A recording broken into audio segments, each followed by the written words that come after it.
November 24th, 2001. While Americans were still reeling from the September 11th attacks, just 2 months prior, and families across Europe were preparing for the upcoming holiday season, a routine regional flight was about to expose one of the most disturbing safety failures in modern aviation history. This isn't just a story about a single tragic night. This is a story about systemic failure, institutional negligence, and how one airline's culture of silence turned a pilot's decades-long struggle into an inevitable catastrophe. What you're about to hear will challenge everything you think you know about airline safety. Because sometimes, the most dangerous thing in the cockpit isn't weather, mechanical failure, or even pilot error. It's the system that refuses to acknowledge the warning signs until it's too late. This is the complete story of Crossair Flight 3597, and the 40-year trail of ignored red flags that led to its destruction. The date, November 24th, 2001. The time, approximately 9:01 p.m. local time. Location, Berlin-Tegel Airport, Germany.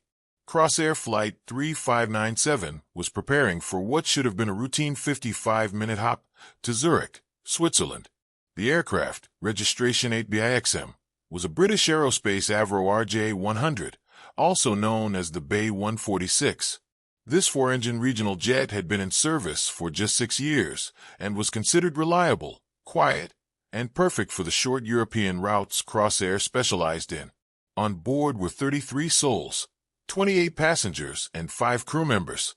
The passenger manifest read like a United Nations roster: German business travelers returning home for the weekend, Israeli tourists, Swiss locals, American expatriates, and citizens from 5 other nations.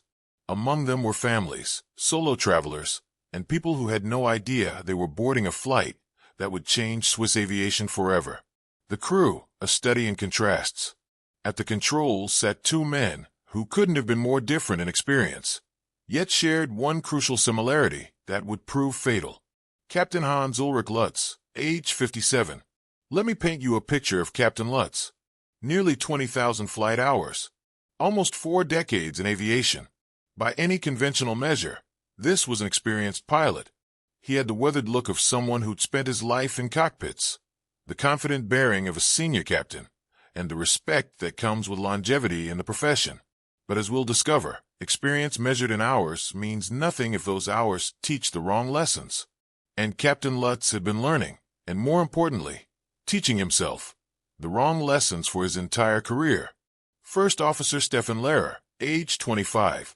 Sitting in the right seat was Stefan Lehrer, just 25 years old with fewer than 500 total flight hours. He was so new to Crossair that his employee badge probably still smelled of fresh plastic. This was a young man at the beginning of what should have been a long, successful career. Fresh from training, eager to prove himself, and crucially, trained in an environment that valued deference to authority above all else. In European airline culture of the early 2000s, challenging a captain, especially one with 40 times your experience, was simply not done. This pairing, a captain with concerning habits and a first officer too inexperienced to question them, was a disaster waiting to happen. The aircraft and the weather, the Avro RJ-100 they were flying represented the pinnacle of 1990s regional jet design. 4 Lycoming turbofan engines, capacity for up to 112 passengers. Known for being exceptionally quiet, it was nicknamed the Whisper Jet. Airlines loved it for operating into noise-sensitive airports. But tonight, the weather had other plans. As they pushed back from the gate at Tegel, the weather report for Zurich was concerning, but not prohibitive. Cloud ceiling at 600 feet, visibility 3,500 meters, just over 2 miles, with intermittent sleet and snow. These were challenging conditions, but well within the capabilities of both the aircraft and, theoretically, the crew. What the pilots didn't know was that these weather conditions would interact with their own decisions in ways that would prove catastrophic. The crew's first warning signs. The flight from Berlin to Zurich follows a relatively straightforward route across southern Germany, crossing the border into Switzerland as you approach the Alps. At their cruising altitude of 27,000 feet, the lights of German cities would have been twinkling below through breaks in the clouds. At 9:31 p.m., just 30 minutes into the flight, the first cracks in the crew's performance began to show. The pilots received the runway condition report from Zurich. This is standard procedure. Airports regularly broadcast detailed information about which runways are in use, their surface conditions, wind, and any relevant notices. First Officer Lehrer began reading and interpreting the report. This should have taken perhaps 30 seconds. Instead, Captain Lutz, displaying a character trait that would prove fatal, launched into an unsolicited 2-minute lecture on how to properly interpret runway reports. Think about this for a moment. They're 30 minutes from one of Europe's busiest airports, beginning their descent preparation, and the captain is conducting an impromptu training session. This wasn't the time or place, but it reveals something crucial about Lutz: his need to assert authority, his tendency to over-explain, and his inability to maintain proper task prioritization during critical phases of flight. The descent begins. Speed issues emerge. At 9:40 p.m., Air Traffic Control cleared Flight 3597 to begin their descent. This is when the approach briefing should occur, a structured conversation where pilots discuss the specific approach they'll fly, the weather, terrain, and any concerns. Captain Lutz began his briefing, but almost immediately, First Officer Lehrer noticed something concerning. Their airspeed was climbing rapidly. Not just high. It was entering the red zone on the airspeed indicator, approaching the aircraft's maximum operating speed. Speed's getting quite high, Lehrer cautiously mentioned, going somewhat into the red. Lutz's response was telling. Yes, it ran away, sorry. Have to bring it back a bit. Ran away, as if the aircraft had a mind of its own, as if he hadn't been responsible for managing the throttles. This verbal slip reveals Lutz's relationship with the aircraft. Reactive rather than proactive, always catching up to the airplane rather than staying ahead of it. He reduced power and continued the briefing, moving on as if the speed excursion was merely an inconvenience rather than a symptom of degraded cockpit discipline. Chapter 2. The runway change, 8 to 1500 hours, the German noise complaint. At 9:48 p.m., just 12 minutes before landing, Air Traffic Control delivered news that would set the accident in motion. Crossair 3597. Actually, we changed the approach. You're cleared for the VOR/DME approach to runway 28. Lutz's reaction, captured on the cockpit voice recorder. Oh, skies. Okay.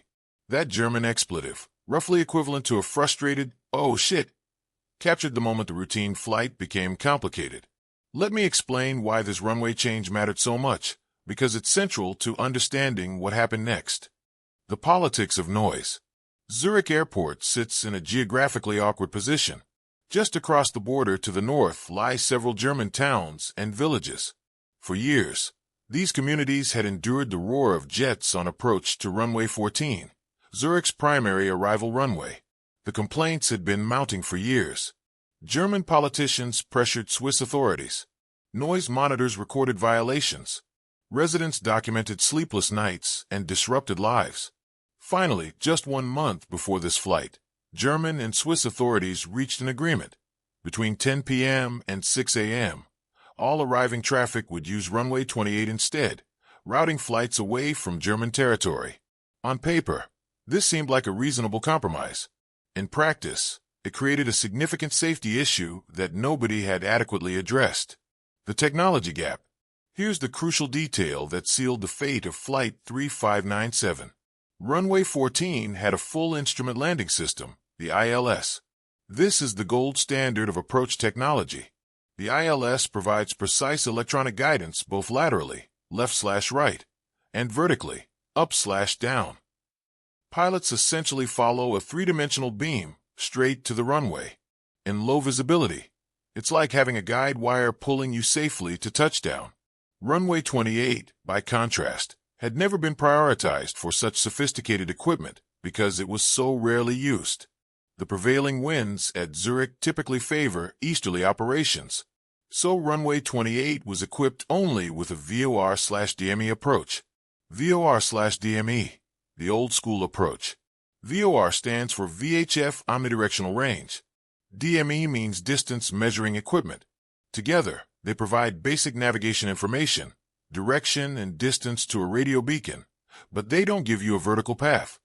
Flying a VOR/DME approach is like being told, head toward this point, and when you're this far away, you should be at this altitude. But there's no continuous guidance. You're constantly cross-checking instruments, calculating distances, and verifying altitudes. It requires significant mental workload and precise flying. For modern airline pilots trained primarily on ILS approaches, VOR/DME procedures felt archaic, and they were right to feel that way. The holding pattern, frustration builds. The pilots entered a holding pattern above Zurich while traffic ahead of them landed. During these circling orbits, they should have been methodically preparing for the more complex approach. Instead, the cockpit voice recorder captures a different mood: tiredness, frustration, and resignation. This was their fourth and final flight of a long-duty day. They'd been looking forward to a straightforward ILS approach, quick landing, and heading home. Now they faced a more demanding procedure and worse weather than they'd anticipated. Captain Lutz briefed the approach, but his explanation revealed concerning gaps in his understanding. He described the procedure in general terms, but failed to emphasize critical altitude restrictions. He didn't adequately stress to First Officer Lehrer, who would be flying the approach, the importance of maintaining the minimum descent altitude until seeing the runway. This briefing failure represented the first in a cascade of errors that would prove irreversible. The VOR/DME approach, critical restrictions. Let me walk you through what this approach required, because understanding the rules is crucial to understanding how they were broken. The approach course would guide the aircraft toward the runway from the northeast. At various points, the pilots had to be at specific altitudes. 11 kilometers from the beacon, begin final descent at the minimum descent altitude MDA of 2,400 feet. Level off and remain at this altitude until seeing the runway. 2 ironclad rules govern this approach. You cannot descend below the MDA without visual contact with the runway. Not ground contact. Not seeing lights through the clouds. The actual runway lights must be in sight at AT 300 feet above ground, the decision height. You must decide, land or go around. If you don't see the runway at this point, federal regulations require an immediate go-around. These aren't suggestions. They're legal requirements backed by decades of accident investigation and written in the blood of previous crashes. Chapter 3. The Final Approach, 15 to 2200 hours, 8 miles out. The race against visibility. At 9:53 p.m., Crossair 3597 began its final descent toward runway 28. They were now committed to the approach. Just ahead of them, another Crossair aircraft had successfully landed. Its pilots radioed the tower with their observations. Visibility on final was low. We had the runway in sight about 2 miles before touchdown. This transmission was overheard by Lutz and Lehrer. It should have been reassuring. The runway was visible, at least close in, but it also meant they'd be flying nearly blind until the last moment. The psychology of this moment is important. Both pilots knew another Crossair crew had just made it work. There was subtle pressure not to be the ones who couldn't complete the approach. Pride, fatigue, and the desire to just get home all conspired against sound decision-making. The landing configuration error. As they descended through the clouds, the pilots made their first major procedural error. They configured the aircraft for landing far too late. Standard operating procedures require landing gear and flaps to be extended before reaching the final approach fix. This ensures the aircraft is in its landing configuration, stable and predictable, before beginning the critical final descent. Lutz and Lehrer didn't extend the gear and flaps until they were already descending toward the MDA. This seemingly minor delay had major consequences. When landing gear and flaps extend, they create enormous drag. The aircraft suddenly slows down. The correct response is to add power and/or reduce the descent rate to maintain the proper approach path. Captain Lutz did neither. The aircraft continued descending at the same rate, but at a slower speed. This meant they covered less horizontal distance while descending the same vertical distance. In other words, they were coming down steeper than planned, dropping below where they should have been on the approach path. Minimum. I have ground contact. At 10:05 p.m., the aircraft approached 2,400 feet, the minimum descent altitude. This was the floor. They were legally required to level off at this altitude and not descend further until seeing the runway. Captain Lutz's words at this critical moment would be dissected by investigators. 2,400 feet. The minimum. I have ground contact. We're continuing. At the moment, it appears we have ground contact. We're continuing on. Simultaneously, First Officer Lehrer quietly said to himself, 2-4. Let's unpack what just happened, because this was the fatal decision point. When Lutz said, I have ground contact, he was looking down and seeing lights. The lights of villages, streets, individual houses scattered across the hills below. Through breaks in the clouds, the ground was intermittently visible. But this is not the visual reference required to descend below the MDA. The regulations are crystal clear. You must have the runway environment in sight, not terrain, not ground lights, the actual runway or its approach lighting system. Why is this distinction so critical? Because terrain rises and falls. Ground lights can be anywhere at any elevation. Without seeing the runway, you have no spatial reference to know whether you're at a safe altitude for that specific location. And crucially, neither pilot, neither Lutz nor Lehrer, ever saw the runway. Yet they continued their descent. The DME, the ignored instrument. Here's what makes this decision even more inexplicable. Sitting directly in front of both pilots was the DME display, showing their precise distance from the airport beacon. At the moment they reached the MDA, the DME would have read approximately 7 to 8 kilometers, about 4.3 to 5 miles from the runway. They were nowhere near close enough to expect to see the runway. The crew that landed ahead of them had reported seeing the runway at 2 miles. Simple arithmetic should have told Lutz and Lehrer that they were still at least 2 to 3 miles too far out. But the cockpit voice recorder contains no evidence that either pilot cross-checked the DME reading. They had tunnel vision, literally and figuratively, staring out the windscreen hoping to see the runway, rather than scanning their instruments to maintain situational awareness. This is a phenomenon called get-home-itis, or pressing in aviation. When pilots become fixated on completing an approach, they subconsciously start rationalizing decisions that violate their training. We're so close. The other guys made it. We can see the ground. Let's just push on a little further. Below minimums, the point of no return, as the aircraft descended through 2,400 feet and continued lower, several automated warnings should have jolted the pilots back to reality. At 500 feet above ground, a synthetic voice called out, 500. Lutz's immediate response referenced the aircraft ahead of them. Skies. At 2 miles, he said he sees the runway. Think about the cognitive process here. Lutz heard the 500-foot call and immediately started reasoning backward. The other crew saw the runway at 2 miles. We must be about 2 miles out, so we should be seeing it any moment now. The fatal flaw. He never verified this assumption by looking at the DME. They weren't 2 miles out. They were 4 miles out. They were twice as far from the runway as Lutz believed. This is what investigators call a loss of situational awareness, when a pilot's mental model of where they are doesn't match reality. Minimums.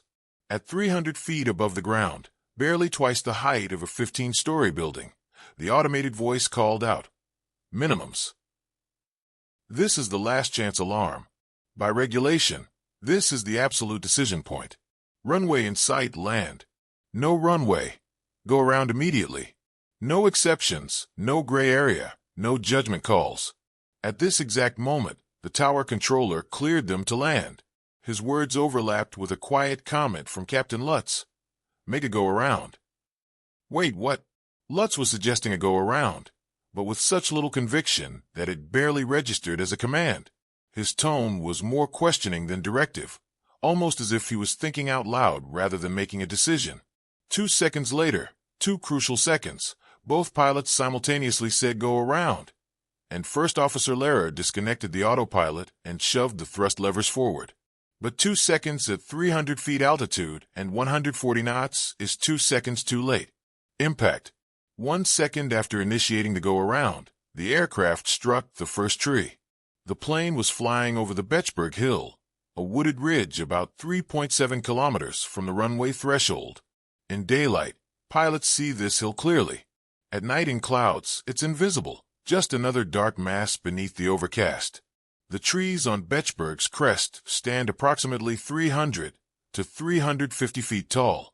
The aircraft, at 300 feet above ground level, had no margin for error, zero clearance over rising terrain.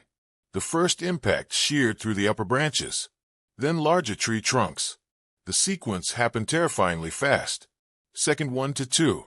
Tree strikes rip into the landing gear and lower fuselage. Second 2 to 3. The left wing strikes a large tree, rupturing the fuel tank. Second 3 to 4. All four engines ingest with debris and fail simultaneously. Second 4 to 5. Fire erupts from the ruptured wing tank. Second 5 to 7. The aircraft, now powerless and burning, continues forward purely on momentum. The pilots would have felt the first impact as a shudder, heard the engines wind down, seen the fire warning lights. They would have known, in those final seconds, that they had made an irreversible mistake. The aircraft cleared the crest of the hill, but was now falling, not flying. It plunged into the valley below, into a dense forest of pine and oak. The impact with the ground was catastrophic.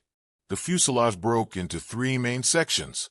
The cockpit and forward cabin disintegrated on impact, killing everyone in the first 15 rows instantly. The mid-cabin section compressed like an accordion. The rear section, the last 8 rows, separated but remained largely intact. Fire spread immediately. Jet fuel, sprayed across hundreds of square feet of forest floor and wreckage, ignited into a fireball visible for miles.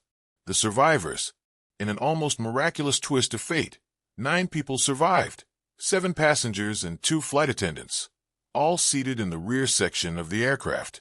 As flames consumed the wreckage around them, these survivors, many injured, some severely, managed to escape through gaps in the fuselage and emergency exits that had been torn open by the impact.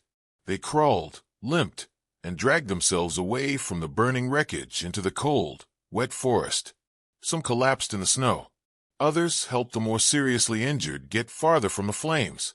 Local residents, hearing the explosion and seeing the glow through the trees, rushed to the scene. These civilian first responders pulled survivors to safety, gave them coats, called for help. Emergency services arrived within minutes, guided by the fire's glow. But for 24 people, including both pilots, it was too late. In the days following the crash, Swiss investigators began what they assumed would be a relatively straightforward inquiry. The cockpit voice recorder and flight data recorder were recovered. The physical evidence pointed to controlled flight into terrain. The aircraft had been under the pilot's control when it struck the hill.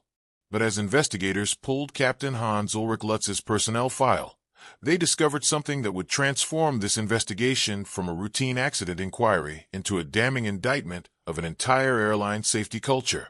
1961 to 1979, the rocky road to professional pilot. The story of Captain Lutz's aviation career reads like a series of warning signs that were never heeded. 1961, at age 17, Lutz fails his first entrance examination to begin flight training. Undeterred, he applies again. 1963 to 1965, he's rejected 3 more times due to insufficient educational qualifications. Most aspiring pilots would have taken this as a sign to pursue another career. Lutz persisted. 1965 to 1979.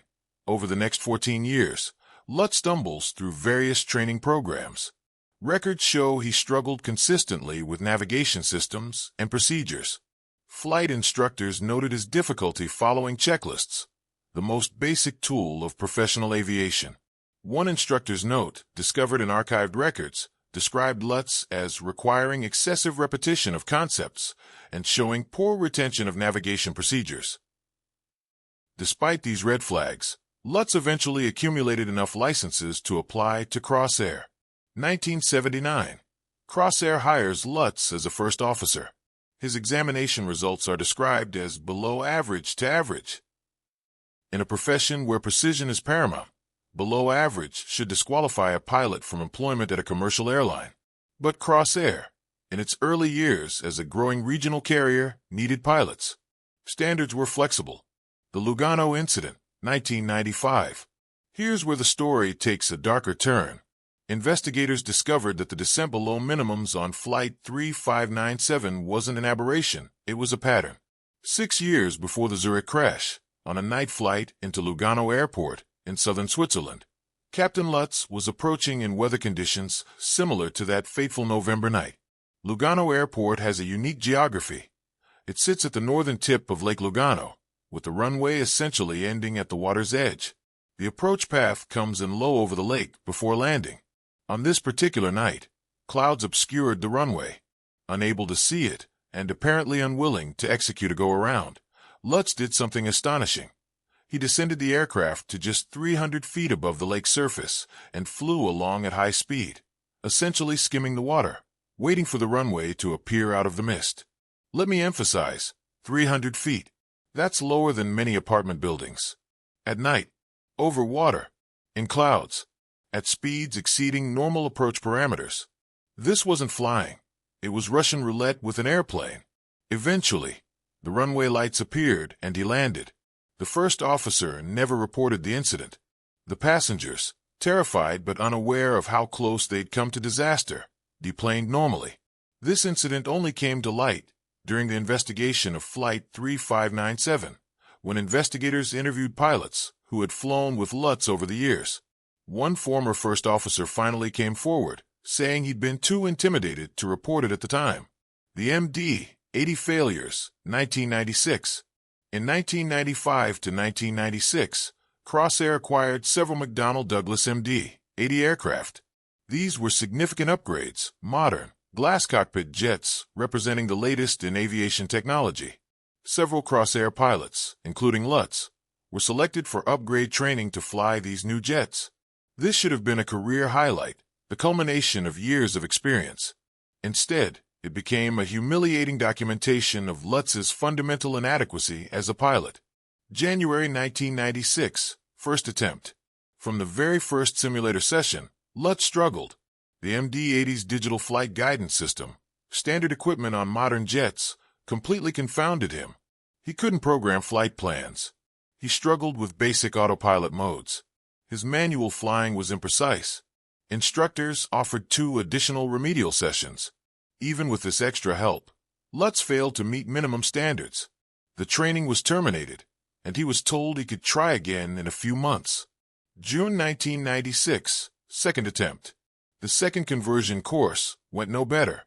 Instructor notes paint a damning picture.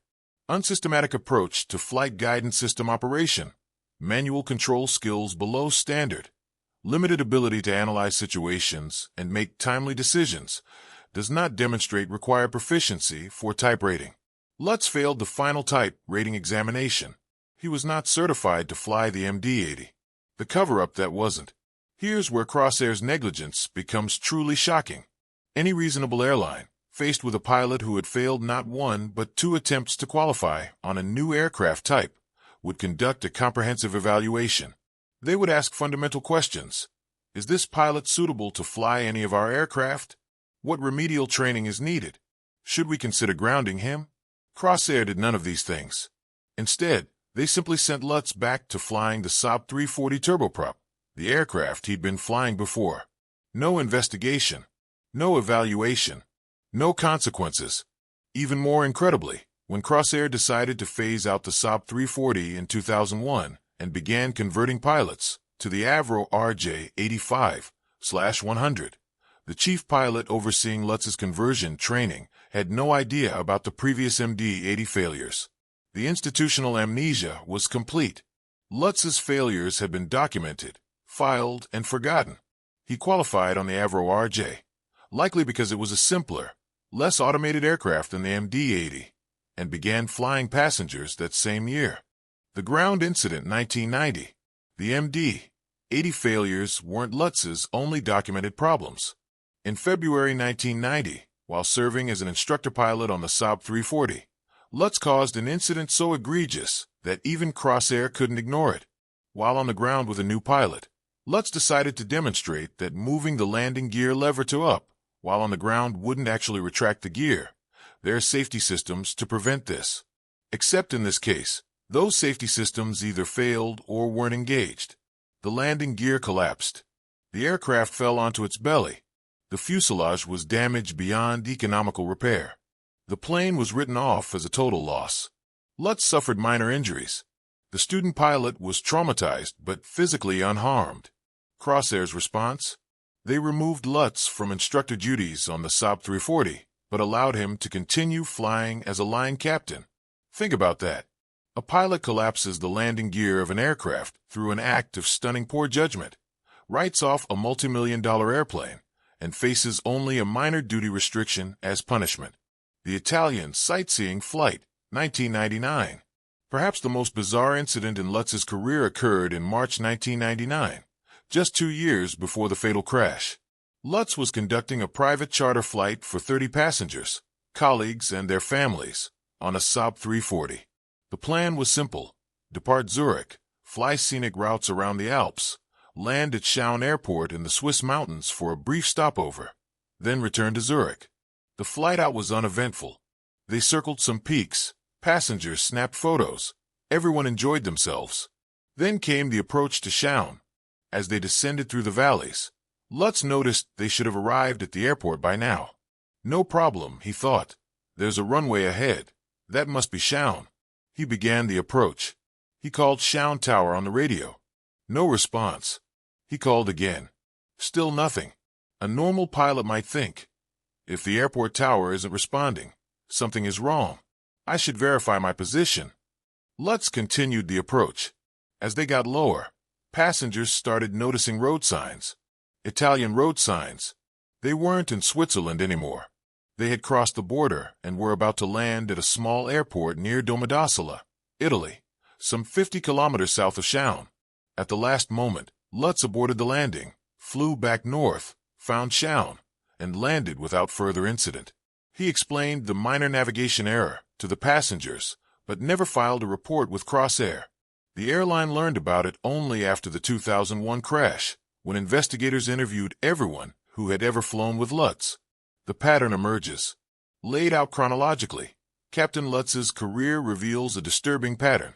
1961 to 1979. Multiple training failures and difficulties 1979-1990. Below average performance. Hired anyway 1990.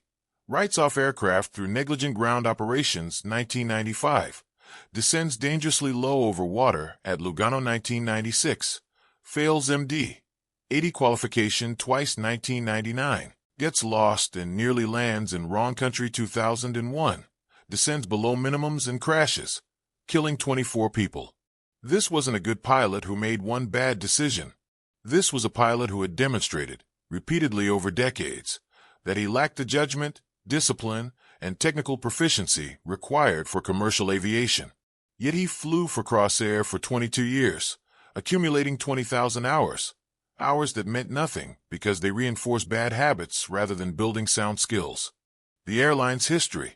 To understand how Captain Lutz's career was possible, we need to understand Crossair itself. Founded in 1978, Crossair began as a small Swiss regional carrier operating turboprop aircraft. It grew rapidly through the 1980s and 1990s, becoming one of Europe's largest regional airlines. But rapid growth brought challenges. Crossair struggled to maintain standards while expanding its fleet and route network. Pilot hiring and training were perpetually behind demand. The safety culture, investigators would later determine, was reactive rather than proactive. The 2000 Dresden crash. Flight 3597 wasn't even Crossair's first fatal accident at Zurich. Just 22 months earlier, on January 10, 2000, another Crossair flight crashed shortly after takeoff from Zurich. That flight, bound for Dresden, Germany, crashed in low-visibility conditions, killing all 10 people on board. Investigators found that the pilots, experienced Eastern European aviators hired by Crossair, had not been adequately trained for low-visibility operations.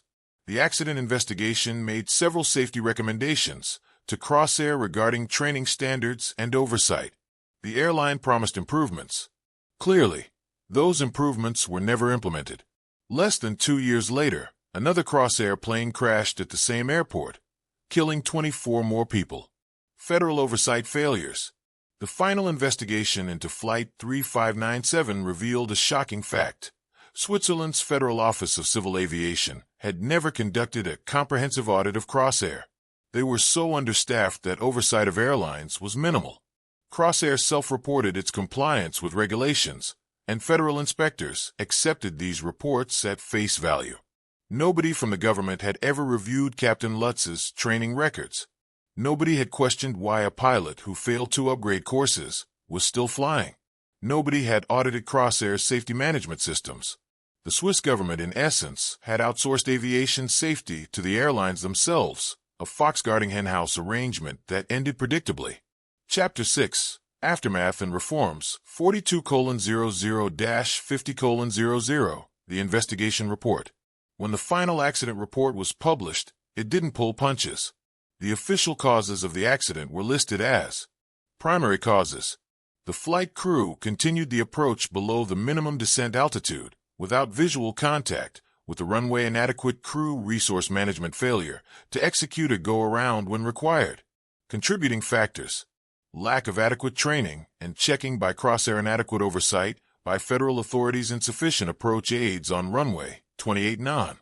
Standard crew composition: vastly experienced captain paired with very inexperienced first officer. The report included 27 separate safety recommendations, touching nearly every aspect of commercial aviation in Switzerland. Technical improvements: the most immediate change was upgrading runway 28 at Zurich. Within months, it was equipped with a full instrument landing system. Never again would pilots have to fly a VOR/DME approach into Zurich at night in bad weather. Air traffic control systems received a minimum safe altitude warning system. This software constantly monitors the position and altitude of aircraft on approach. If a plane descends too low, controllers receive an immediate alert and can warn the pilots. Approach chart design was revised to make altitude restrictions more visually prominent. Weather observation systems were enhanced to provide better real-time visibility reports. Regulatory reforms: the Federal Office of Civil Aviation doubled its inspection staff. They implemented mandatory periodic audits of all Swiss airlines. Crossair, and later its successor, Swiss International Airlines, faced unprecedented scrutiny. New regulations required airlines to maintain comprehensive databases of pilot training records, accessible to federal inspectors at any time. The days of institutional amnesia regarding pilot failures were over. Crossair's end. The company never recovered from the dual tragedies of the Dresden and Zurich crashes. Public confidence evaporated. Bookings declined sharply. In 2002, Crossair was absorbed into Swissair, which itself was in financial trouble, to form Swiss International Airlines. The Crossair name disappeared from the skies. Swiss International Airlines, operating under much stricter oversight and with a completely rebuilt safety culture, has not had a fatal accident in the 2 decades since. The human cost. But no amount of reform can undo what happened that November night. 24 people died. Both pilots, 3 flight attendants, and 19 passengers. Among the dead were business travelers who would never make it home to their families, a young couple returning from their vacation parents whose children would grow up without them, colleagues and friends who left empty seats at dinner tables across Europe. The 9 survivors carried physical and psychological scars for the rest of their lives. Several never flew again. Others suffered from post-traumatic stress disorder, haunted by the memories of fire, screaming, and the desperate scramble to escape the burning wreckage. Aviation safety experts often reference the Swiss cheese model of accident causation. Imagine multiple slices of Swiss cheese stacked together, each slice representing a different layer of defense: pilot training, standard procedures, aircraft systems, air traffic control, regulatory oversight. Each slice has holes, potential failures, or weaknesses. An accident occurs when the holes in all the slices line up, allowing a hazard to pass straight through every defensive layer. Flight 3597 is a textbook example of this model. Slice 1: individual pilot performance. Captain Lutz's history of poor judgment and procedural violations. Slice 2: crew resource management. First officer Lair's inability or unwillingness to challenge the captain. Slice 3: airline training. Crossair's failure to identify and remediate Lutz's deficiencies. Slice 4: airline safety culture. A culture that tolerated repeated incidents without consequences. Slice 5. Regulatory oversight.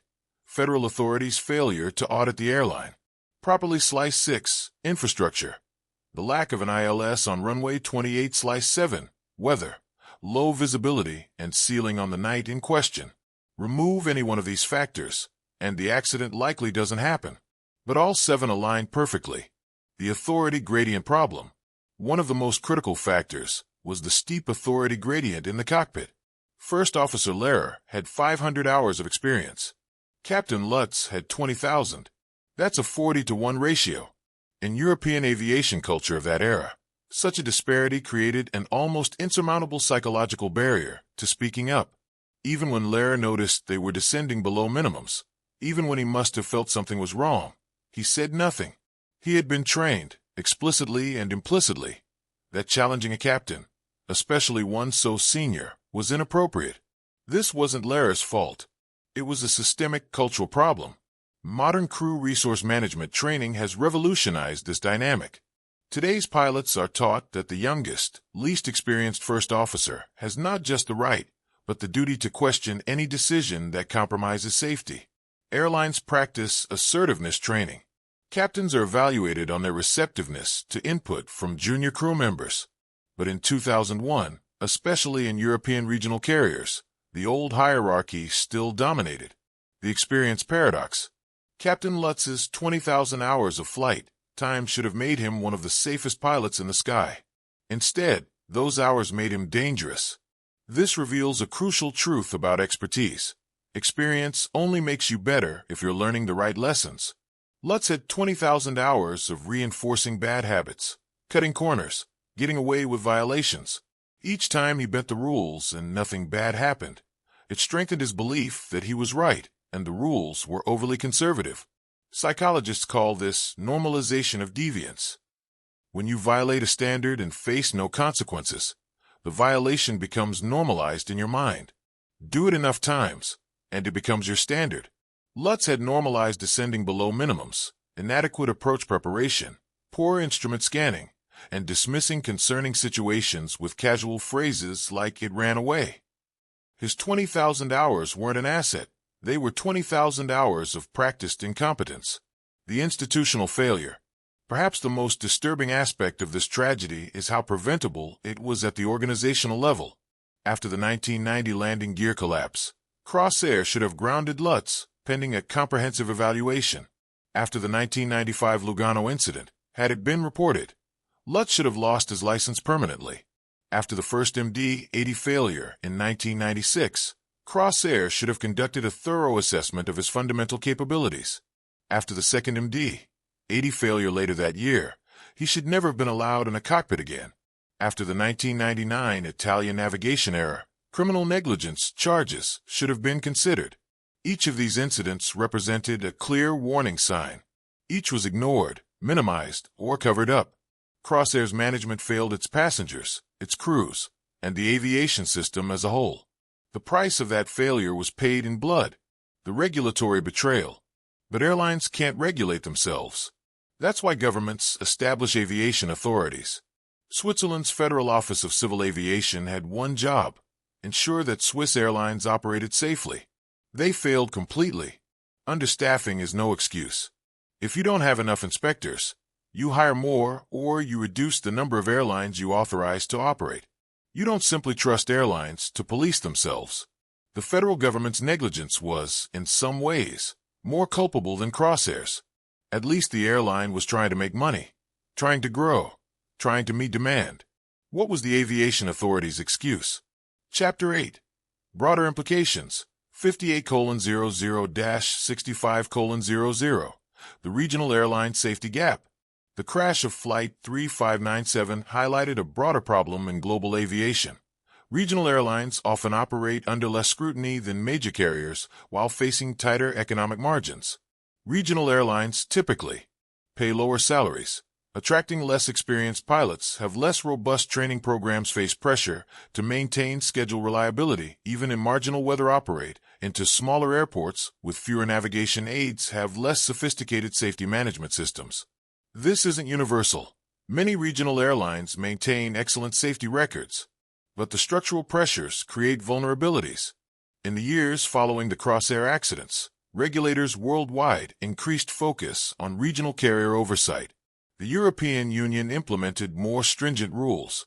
The United States expanded its existing regulations, but gaps remain. Budget carriers continue to grow globally, and the pressure to cut costs while maintaining safety requires constant vigilance. The cultural dimension. Aviation operates globally, but safety cultures vary significantly by region and even by individual airline. Western European carriers generally had strong safety cultures by 2001, but there were pockets of resistance to modern practices. Crossair represented one such pocket, a family-run regional carrier that had grown too fast and maintained old-school attitudes toward authority and discipline. The cultural shift required wasn't just technical, better training, but philosophical, changing how pilots interact, how mistakes are handled, how concerns are raised. This cultural transformation has been one of aviation's great success stories over the past 20 years, but it required accidents like Flight 3597 to catalyze the change. The technology question. An interesting counterfactual.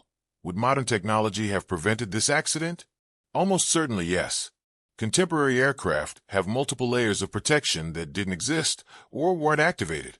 On the Avro RJ-100 in 2001, enhanced ground proximity warning systems, EGPWS modern systems, would have screamed warnings as the aircraft descended toward terrain. The Avro had a basic GPWS, but it didn't activate in time. Synthetic vision. Today's glass cockpits can display a 3D representation of terrain ahead, even in complete darkness and clouds. Pilots can see hills and obstacles that would otherwise be invisible. Automatic go-around systems. Some modern aircraft can automatically execute a go-around if the crew descends below decision height without visual reference. Better crew alerting. Modern flight management systems provide better altitude awareness and deviation warnings. But technology is only as good as the humans using it.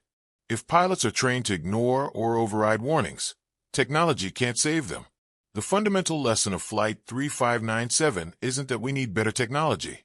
It's that we need better adherence to procedures, better crew dynamics, and better organizational safety cultures. The ripple effects. Every major aviation accident changes the industry. Flight 3597 was no exception. Training changes. Airlines worldwide reviewed their procedures for pairing highly experienced captains with very inexperienced first officers. Many implemented minimum experience requirements for certain routes or conditions. Approach procedure reviews. Airports reevaluated which runways needed upgraded navigation equipment. The cost of installing ILS systems was weighed against the safety risks of VOR/DME approaches. Pilot monitoring programs. Airlines enhanced their systems for tracking pilot performance across their careers, ensuring that patterns of concerning behavior couldn't be lost in bureaucratic shuffles. Whistleblower protections.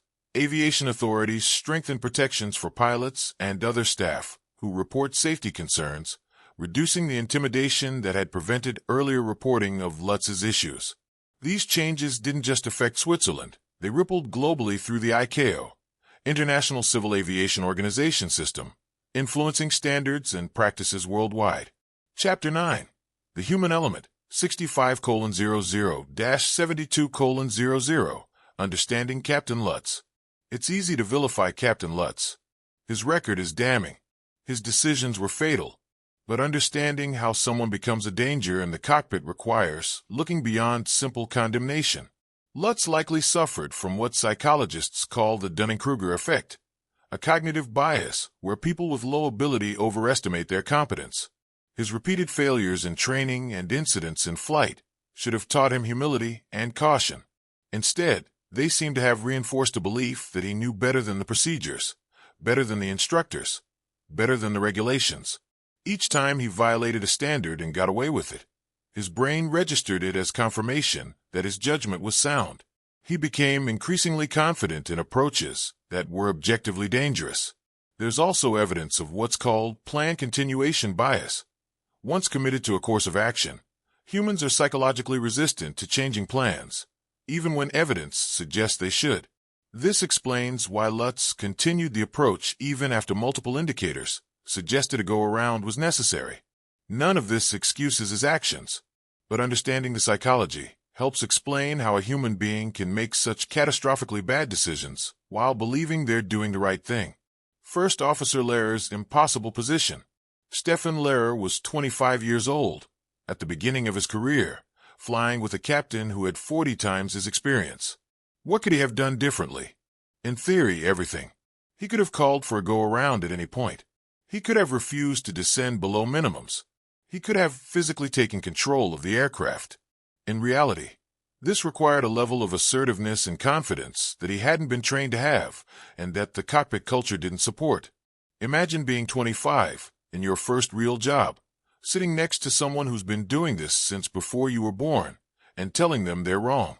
Now imagine doing that while simultaneously flying an airplane in clouds at night, monitoring instruments, and communicating with air traffic control. The cognitive load alone is overwhelming. Add the social and professional risks of challenging a captain, and it's not hard to understand why Lehrer remained silent. This is why modern CRM training is so critical. It's not enough to tell junior pilots they should speak up. The culture must actively encourage it, practice it, and reward it. The survivor's perspective. Interviews with survivors provide haunting insights into those final moments. Several passengers reported noticing the aircraft descending through what felt like an unusually long period of cloud. One described looking out the window and seeing blackness below, blackness ahead, just total blackness. Another passenger, a private pilot himself, later said he had an uneasy feeling during the final approach but dismissed it. I assumed the professionals knew what they were doing. The impact was described by survivors as sudden and violent, not like a normal landing, but like the aircraft had been dropped.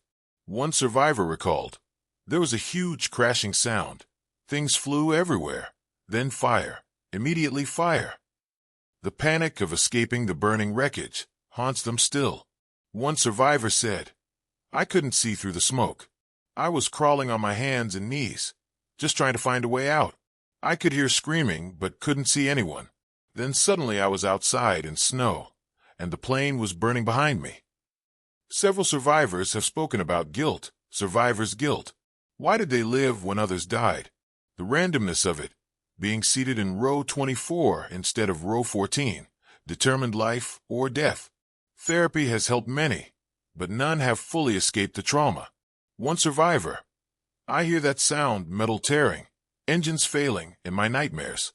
20 years later, I still hear it." The families left behind. For the families of the 24 victims, the accident wasn't just a tragedy, it was a betrayal. Learning that the crash was entirely preventable, that Captain Lutz had a history of dangerous behavior, that Crossair had ignored warning signs for years, this knowledge compounded their grief with rage. Many families felt that their loved ones had been murdered by negligence.